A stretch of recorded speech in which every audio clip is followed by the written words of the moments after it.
আসসালামু আলাইকুম। আবারও আমার চ্যানেলে সবাইকে অনেক অনেক স্বাগত জানাচ্ছি। আবার আজকে নতুন একটা রেসিপি নিয়ে তোমাদের সামনে হাজির হয়েছি। তো আজকে আমি বানাবো টমেটো দিয়ে আলু পোস্ত। খুব সহজভাবে সিম্পলভাবে বানাবো। তো চলো এবার রান্নাটা শুরু করি। কড়াই বসিয়ে দিয়েছি, সরিষার তেল দিলাম। তেলটা গরম হয়ে গেছে, আমি আলুগুলো এবার দিয়ে দেবো। আলুগুলো আমি লম্বা লম্বা করে সাইজ করে কেটেছি, তোমরা চাইলে চৌকো চৌকো কাটতে পারো।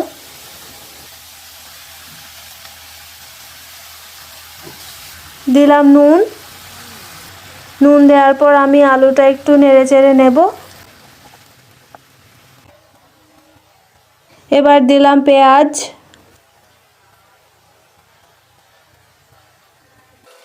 আলুটা সেদ্ধ করার জন্য আমি 2 গ্লাস জল দিয়ে দিলাম। এবার ঢাকনাটা লাগিয়ে আমি সেদ্ধ করতে দেব 10 মিনিটের মতো। ঢাকনাটা খুলে দেখি সেদ্ধ হয়েছে নাকি।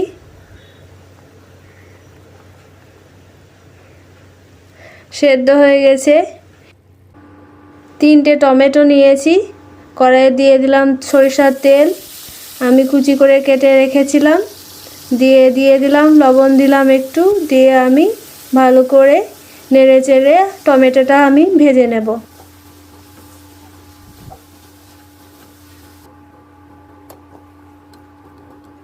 কড়াইয়ে থাকা টমেটোর সাথে আমি আলুটাও অ্যাড করে দিলাম। এবার টমেটোর সাথে আলুটাকে আমি ভালো করে মিক্সড করে নেব আর সামান্য একটু জল দেব। এবার আমি পোস্তটা বেটে রেখেছিলাম, দিয়ে দিলাম পোস্তর মধ্যে আমি লঙ্কাও বেটে রেখেছি, 3টে লঙ্কা দিয়েছি। এবার আমি ভালো করে নেড়ে চেড়ে 2 মিনিটের মতো ফুটিয়ে নেব।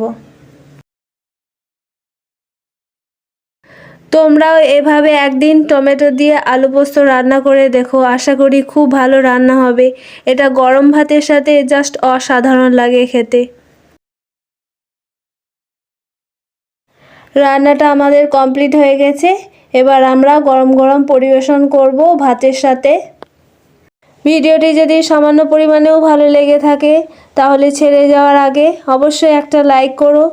রান্নাটা কেমন হয়েছে সেটাও কমেন্টে জানিও। তোমরা কিভাবে টমেটো দিয়ে আলু পোস্ত রান্না করো সেটাও আমাকে জানিয়ে কমেন্টে। ভালো লাগলে অবশ্যই বন্ধুদের সাথে শেয়ার করো। সাবস্ক্রাইব করে পাশের বেল আইকনটা অবশ্যই ক্লিক করে রাখবে নতুন নতুন আপডেট পাওয়ার জন্য। আর সবাই খুব ভালো থেকো, সুস্থ থেকো। আজকের মতো টাটা, দেখা হচ্ছে পরবর্তী ভিডিওতে।